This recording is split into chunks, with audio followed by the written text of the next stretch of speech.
Assalamualaikum warahmatullahi wabarakatuh. Selamat pagi. Perkenalkan, nama saya Muiz Lidinillah. Saya guru pendidikan agama Islam di SMP Negeri 1 Tosari yang baru.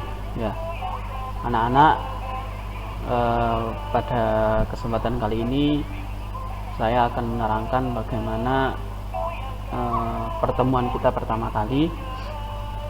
Kenapa saya buat video? Karena biar kalian tahu, oh inilah saya ya. Salam kenal semuanya.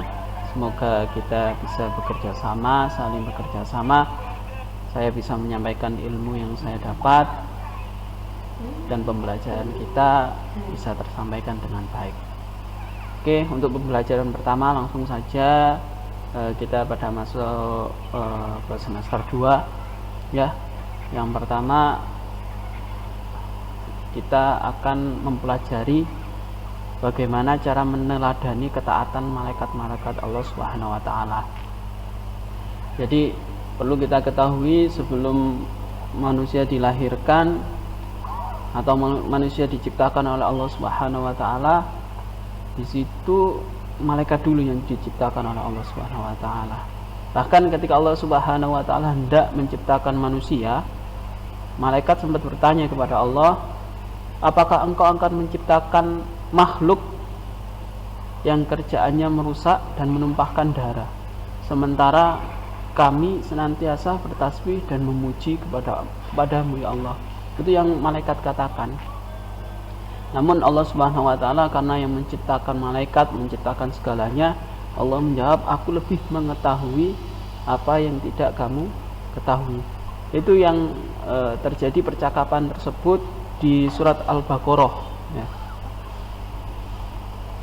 Jadi surat Al-Baqarah kalau dalam Al-Quran itu adalah surat yang kedua setelah surat Al-Fatihah ya. Baik, langsung saja, siapakah malaikat itu ya? Malaikat itu kalau dalam surat Al-Bayyinah yang berbunyi a'udzubillahi minasyaitonirrajim, bismillahirrahmanirrahim, walahu man fis samawati wal ard wa man 'indahu la yastakbiruna an ibadatihi wa la yastahsirun ya. Itu kalau dalam surat Al-Anbiya, yang artinya dan miliknya siapa yang di langit dan di bumi, dan malaikat-malaikat yang di sisinya tidak mempunyai rasa angkuh untuk menyembahnya, dan tidak pula juga merasa letih ya. Jadi malaikat-malaikat Allah ya, ketika kita iman kepada malaikat Allah, ini termasuk rukun iman yang nomor 2 ya. Malaikat diciptakan dari Allah ya, oleh Allah dari nur ilahi atau cahaya ilahi. Jadi kerjaan malaikat yang Allah ciptakan hanya beribadah kepada Allah. Jika malaikat itu diciptakan oleh Allah beribadahnya untuk bersujud ya, maka malaikat tersebut akan senantiasa tiap waktu bersujud. Beda dengan kita yang diciptakan oleh Allah bisa makan, bisa bicara, bahkan bisa merasakan yang namanya cinta. Tapi kalau malaikat ya, kalau malaikat tidak pernah merasakan cinta kepada sesama, tapi yang dimiliki malaikat hanya cinta kepada Allah Subhanahu wa taala. Selalu mentaati apa yang Allah perintah ya. Di antara lainnya sifat-sifat dan perilaku malaikat, yaitu antara lain yang pertama, selalu patuh kepada Allah. Jadi malaikat tidak pernah tidak patuh kepada Allah. Malaikat selalu patuh atas perintah Allah. Disuruh apapun oleh Allah Subhanahu wa taala, malaikat selalu patuh ya. Ya, itu yang bisa kita pelajari dari sifat-sifat malaikat ya. Bahwa sifat malaikat itu tidak pernah melanggar apa yang Allah perintah ya.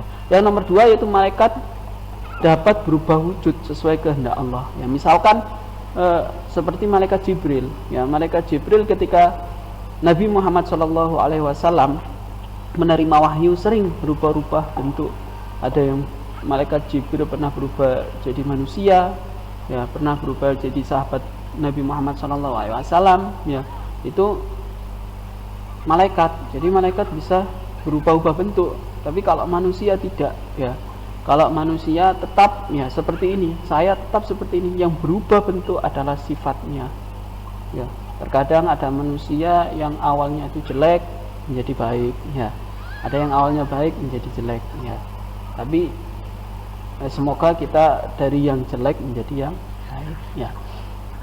Terus sifat apa lagi yang malaikat miliki? Ya, yang nomor 3 yaitu malaikat tidak makan dan tidak minum. Ya, beda dengan manusia.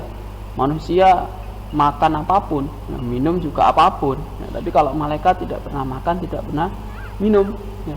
Kemudian apalagi malaikat juga tidak pernah memiliki jenis kelamin. Ya, tidak ada malaikat perempuan, tidak ada malaikat laki-laki. Ya, apalagi malaikatnya waria, ya tidak ada. Ya, jadi malaikat tidak memiliki jenis kelamin. Ya, ya kenapa? Yaitu hanya Allah yang tahu. Ya. Kemudian selanjutnya nomor 5 yaitu malaikat tidak pernah letih, ya, tidak pernah pula berhenti beribadah. Jadi malaikat itu selalu semangat dalam beribadah. Beda dengan manusia, ya. Kalau manusia kadang kita berada dalam titik jenuh, ya, titik dimana kita ini malas untuk beribadah ada, ya. Tapi kalau malaikat selalu dalam hati, dalam dirinya itu semangat untuk beribadah. Kemudian malaikat juga senang mencari dan mengelilingi majelis zikir, ya. Jadi ketika kita berada pada majelis zikir, ya, atau majelis zikir itu artinya mengingat kepada Allah. Majelis di mana kita selalu ingat kepada Allah. Misalkan ketika kita mencari ilmu, ya, kita sekolah atau sekolah pun mencari ilmu pun bukan hanya dalam kita masuk ke sekolah, tapi dalam daring, ya, dalam membaca itu juga mencari ilmu. Itu malaikat suka berada di majelis seperti itu. Ketika malaikat itu berada di majelis seperti itu, malaikat juga melindungi orang yang mencari ilmu, ya. Kemudian apalagi malaikat berdoa bagi hamba yang duduk, ya, yang duduk untuk menunggu sholat berjamaah, ya. Jadi ketika kita sholat berjamaah di masjid, ya, itu banyak malaikat-malaikat yang di sekeliling kita. Bukan hanya di masjid saja, kita sholat jamaah dimanapun, malaikat itu ada di sekitar kita untuk mencatat, ya. Ada yang mencatat amal baik kita, ada juga yang mendoakan kita, ya. Innallaha wa malaikatahu yusholluna 'alan nabi ya ayyuhalladzina amanu shollu 'alaihi wa sallimu taslima, ya. Jadi malaikat dan Allah itu senantiasa juga membaca salawat kepada Nabi, ya. Makanya kita juga perbanyak untuk membaca salawat agar banyak yang mendoakan kita, ya. Malaikat dan Allah saja membaca salawat, apalagi kita yang hambanya, ya. Kemudian malaikat, ya, sebenarnya nama-nama malaikat itu banyak, ya. Cuma yang wajib kita ketahui itu adalah 10, ya.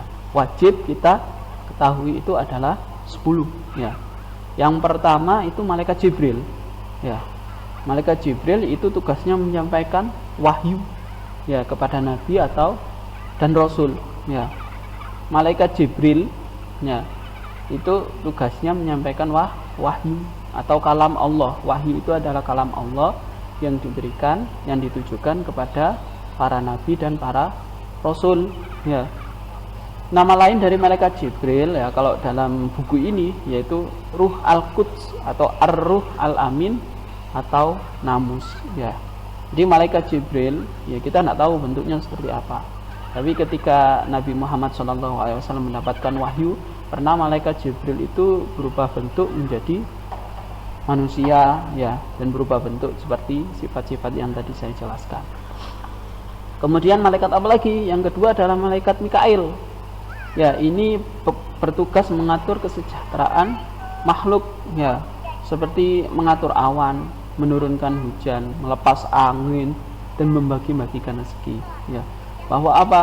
Pernah Allah bilang bahwa rezeki kita, nikah kita, atau lahir kita, mati kita itu semua ada yang ngatur, ya. Siapa yang ngatur? Allah Subhanahu wa taala melalui malaikat-malaikat Allah, ya.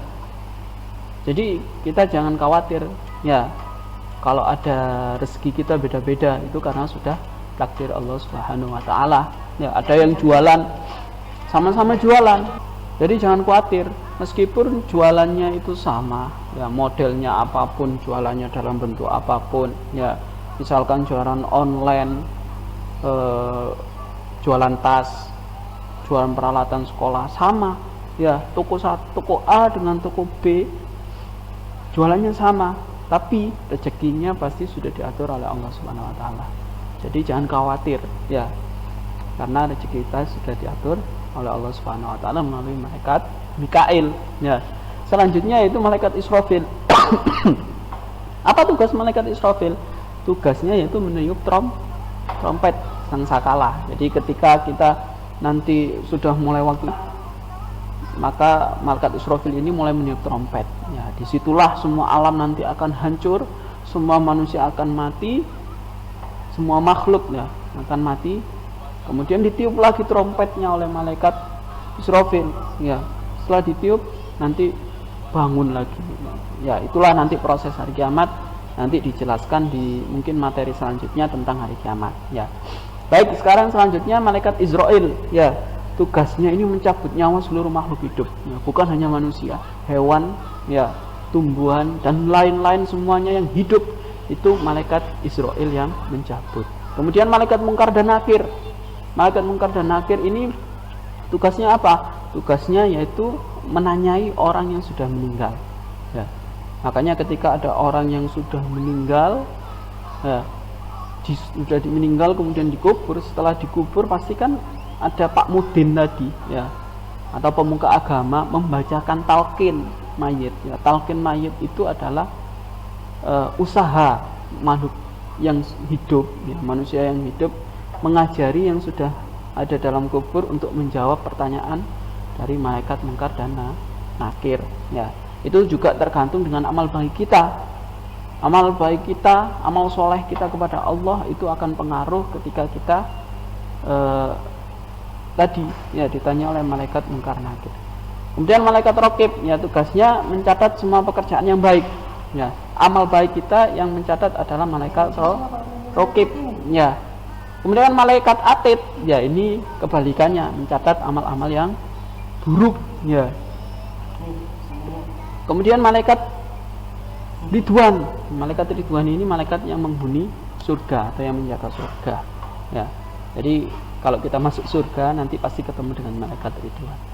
Kemudian yang terakhir malaikat Malik, ini malaikat penghuni neraka atau penjaga, bukan penghuni, ya, maaf, penjaga neraka. Jadi semua siksaan, ya, semua azab itu yang menyiksa adalah malaikat Malik. Ya.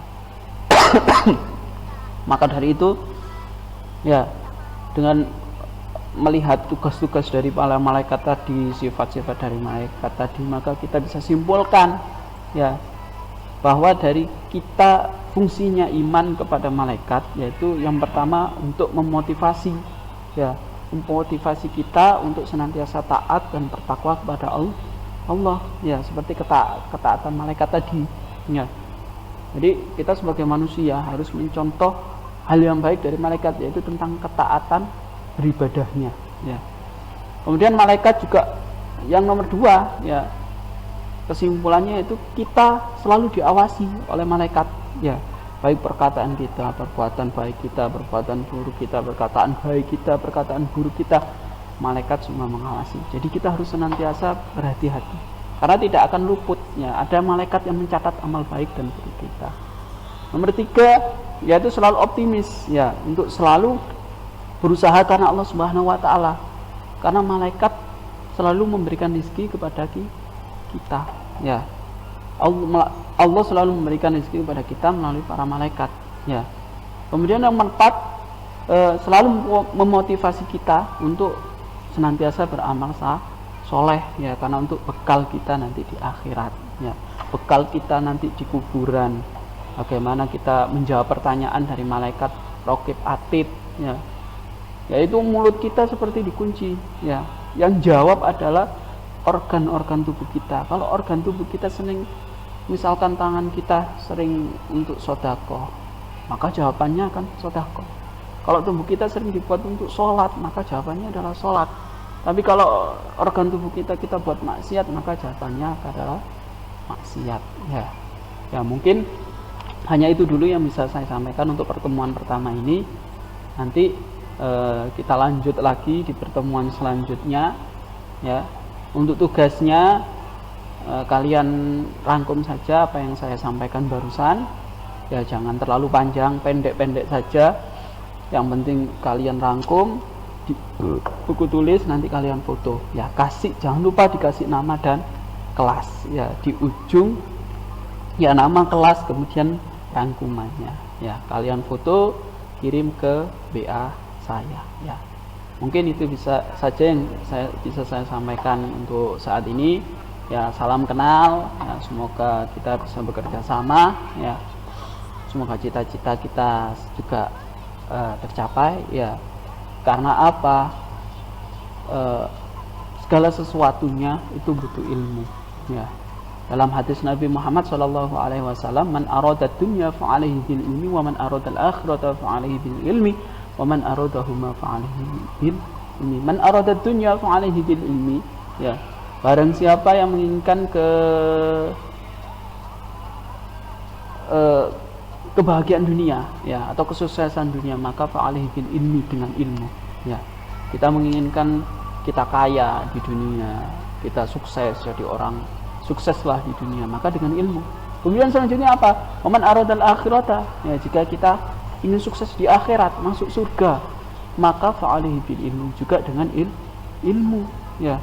Waman aradahuma ya, jika kita menginginkan kesuksesan dunia dan akhirat, maka fa'alaihi bil ilmi, juga dengan ilmu ya. Mungkin itu yang bisa saya sampaikan ya. Silahkan dirangkum yang ayat-ayat tadi, kalau bisa ditulis, kalau tidak bisa tidak apa-apa ya. Yang penting tentang sifat dan tugas-tugas malaikat tadi, siapa malaikat itu kalian rangkum ya. Wa akhiran wal afa minkum wallahul muwaffiq ila aqwamit thoriq. Wassalamualaikum warahmatullahi wabarakatuh.